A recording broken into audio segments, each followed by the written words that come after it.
We're so honored and proud to have Coco with us in Studio 1A. Coco, good morning. Morning. Congratulations.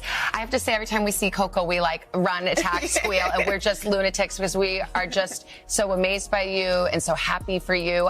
The world of tennis is now in a frenzy. Furthermore, it has nothing to do with what transpired on the court.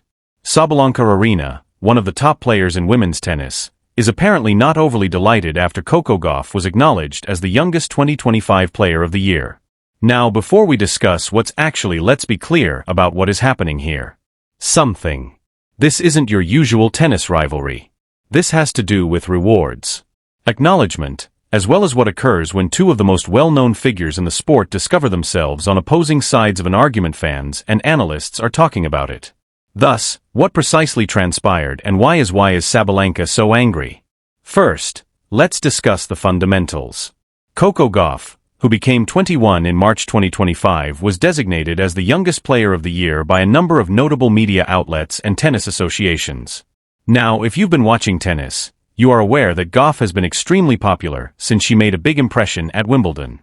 In 2019, she was only 15 years old. Venus Williams was defeated by her in that year's opening round, and the world took notice right away. Since she has now accumulated a number of noteworthy victories, won her first Grand Slam championship at the 2023 US Open, and founded herself as a representative of contemporary tennis. Let me put it to you this way. First of all, congratulations to Coco Gauff. She deserves it.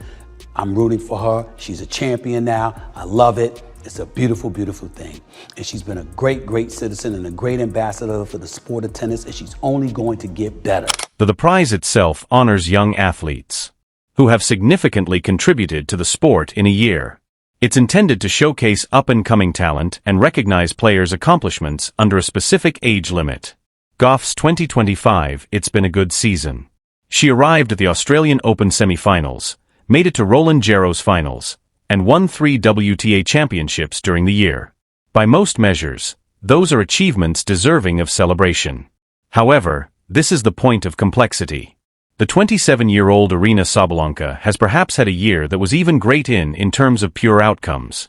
She took home the third Australian Open for the first time in January, caught her second victory at the US Open in September, and concluded the year as the world's first place. According to close sources, she senses the spotlight on Sabalenka's team. Giving prizes based on age reduces the genuine on-court performance. Someone who is acquainted with the circumstances reportedly stated that Sabalenka thinks excellence in tennis should be rewarded, not birthdays. Let's add this now. Viewpoint. Sabalenka has been employed quite difficult to reach her current position.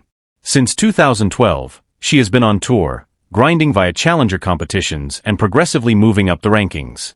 She didn't achieve her maiden Grand Slam victory until at the Australian Open in 2023. She was 24 years old. That is seen as somewhat late in the contemporary period of tennis. Athletes such as Monica Seles, Serena Williams, as well as Martina Hingis won their first majors while still in their teens. Sabalenka took a different route. It was longer, more difficult, and more endurance. Thus, when you're in the Aryna Sabalenka, when you recently experienced one of the best seasons of your career, taking home 2 Grand Slams and concluding the year as first, followed by headlines primarily honoring someone else due to their age. It makes sense why that could hurt a not much.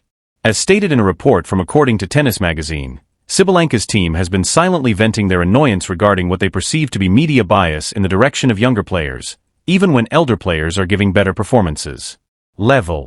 However, let's examine Coco Gauff's aspect of this. She is already 21 years old. Accomplished more than the majority of players in their whole professional lives. She has a great prize. Slam. She has been placed in the top 5. She has served as an American representative in worldwide competition, and she's completed all of this while keeping a degree of maturity and elegance that's even the most experienced tennis players were impressed. Observers. Following the US Open victory in Gauff stated to reporters in 2023, "I don't play for honors or acknowledgement. I play because I'm passionate about this sport," has been repeatedly stated throughout 2025 as this dispute has progressed. The conflict between Gauff and Sabalenka isn't private, at least not in public. Respect has always existed between the two, toward one another during press briefings as well as on social media. Each of them has played other multiple times, as Sabalenka was holding a little advantage in their head-to-head document.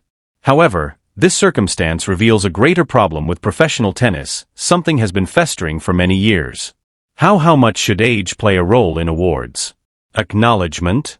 For instance, in golf, there are prizes reserved especially for beginners and new players, although the primary participant in the person who performed receives the year's accolades. The greatest, regardless of age. When playing tennis, there is less clarity in the lines. The WTA has numerous honors, such as Most Improved Player, the year's comeback player, and yes, prizes that honor young talent. However, when media outlets and tennis publications make their own prizes, the criteria can differ greatly. Recall to the tennis you watched as a child. Chris Ever achieved her first Grand Slam victory at 18. At the age of 20, Bjorn Borg won his initial French Open. The game has always honored young champions, but there had a great deal of respect for the players, who maintained brilliance over many years. Jimmy Connors was participating in the greatest level till his late 30s. At a young age, Martina Navratilova won Wimbledon. 33rd. Both could be celebrated in the sport. Youth as well as experience. What makes this a very intriguing scenario is the moment. We live in a time when the depth of women's tennis is enormous and competitive. You have youthful celebrities like Gauff, although there are players in their mid to late 20s, such as Aryna and Sabalenka, Jessica Pegula, and Rybakina, engaging in some of the greatest tennis they've ever played. The story that tennis is merely thrilling when teenagers succeed, it simply doesn't hold up any longer. As stated in a piece published in October in The Athletic 2025, has seen a discernible change in the way tennis organizations think concerning these honors. Some are thinking about removing age-based classifications overall, whereas others are doubling down on them, claiming that acknowledging young talent is crucial for development. The sport and drawing in new supporters. Sabalenka subtly addressed the media. Regarding this subject following the U.S. victory September is when it opens. Although she didn't mention Gauff by name or have a conversation, she did mention honors in particular. Something that drew people's attention focus. Reporters were informed by her, I'm happy of my accomplishments at the age of 27. Not everyone reaches their best at age 18 or 20, and that's alright. Some of us require more time to solve problems, but once we do, we're equally deserving of praise. Statement was commonly perceived as in response to the current conversation regarding age and tennis accomplishments. Sports Illustrated soon published an opinion piece. Following the case's title for Celebration Superior Performance Compared to Potential, which analyzed Sabalenka's professional development and maintained that her route to achievement slower was equally valuable as the teenage sensations who make news. This is something to think about. When we pay a lot of attention to how young someone is, when they do anything, we may be unintentionally putting strain on that is detrimental to the sport. Jennifer at 16, Capriati won an Olympic gold medal. Grand Slam aged 15, but then had difficulties with personal problems and burnout all through her 20s. The anticipated applied to young athletes can be overpowering. The WTA has attempted to remain impartial on this controversy. In a declaration made public in a spokesman stated in late October, we honor each and every one of our players. Accomplishments. Excellence requires a lot of forms, and we're pleased to acknowledge both new talent and well-established champions. That's about as tactful as it understands, but it doesn't truly address the fundamental problem. What's also fans' reactions are intriguing. The tennis community on social media is divided. Younger supporters typically favor the concept of prizes that honor rising stars, but older fans frequently say dissatisfaction with what they perceive as an fixation with youth rather than success. A Twitter conversation that gained popularity early in November, tennis enthusiasts were over 50 people expressing their thoughts to numerous showing compassion for Sabalenka's perspective. One person wrote, I've spent 40 years watching tennis. Since when did we begin distributing awards for youthful participation? For a moment, let's discuss numbers since they convey a significant portion of this story. Sabalenka won 52 games in 2025. Gauff won 47 games and lost 12. Sabalenka won 2 Grand Slams and lost 15. Gauff made it to 2 Grand Slam finals, but didn't triumph either. Sabalenka obtained the award is almost $15 million. Gauff made almost $8 million. Nearly all quantifiable statistics, the year was better for Sabalenka, but Gauff is 21, and in the contemporary sports media scenery, youth is an engaging tale. It draws in clicks. Sponsors looking to make long-term investments collaborations, and it appeals to a population that tennis associations are eager to draw in. According to a Nielsen's tennis viewing report as of 2024, the sport is having difficulty captivate viewers under 40. Young actors similar to how tennis may symbolize hope for reverse that pattern. So where does this abandon us? The dispute hasn't been resolved, and it is unlikely to go anytime soon. Gauff and Sabalenka will carry on with their careers, and both will continue to win games and amusing fans. The query regarding how tennis should acknowledge success versus potential will continue to be available for argument. It's evident that this scenario reflects more general conflicts in professional sports regarding our metrics achievement and the things we decide to commemorate. Do we value the young people's story? Prodigy who attains brilliance at a young age? Do we value the player's story who endures, becomes better every year, and attains the highest point by perseverance and diligence? The most likely response is that both stories possess worth, but the media of today, the surroundings appear to favor one over the other. The reported annoyance of Sabalenka may possibly have deeper roots. Beyond honors, women's tennis has had a difficult relationship all the time. As they get older, female gamers are frequently said to be past their peak in their late 20s, but male athletes of the same age are regarded as entering their peak years. Novak Djokovic won several Grand Slams in his mid-30s, and was honored for his longevity. When ladies approach 30, the discussion frequently changes to legacy and retirement plans instead of maintaining control. Earlier this year, in an interview with ESPN, Sabalenka was questioned about growing older. In tennis, I'm 27, not 47. I think I'm performing at my best. Tennis of my life, and I intend to continue doing this for an extended period of time. One of the things that makes her such an engaging performer. She's not prepared to be dismissed or assigned to mentor status. She continues to compete, still triumphing, and still yearning for. In the meanwhile, Gauff has managed the attention with the same poise that she's demonstrated throughout her career.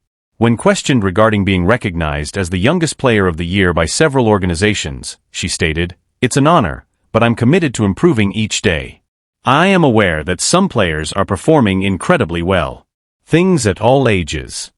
That tactful response is common of golfers who have seldom pulled into public controversy. In actuality, both players can live together and both can be honored.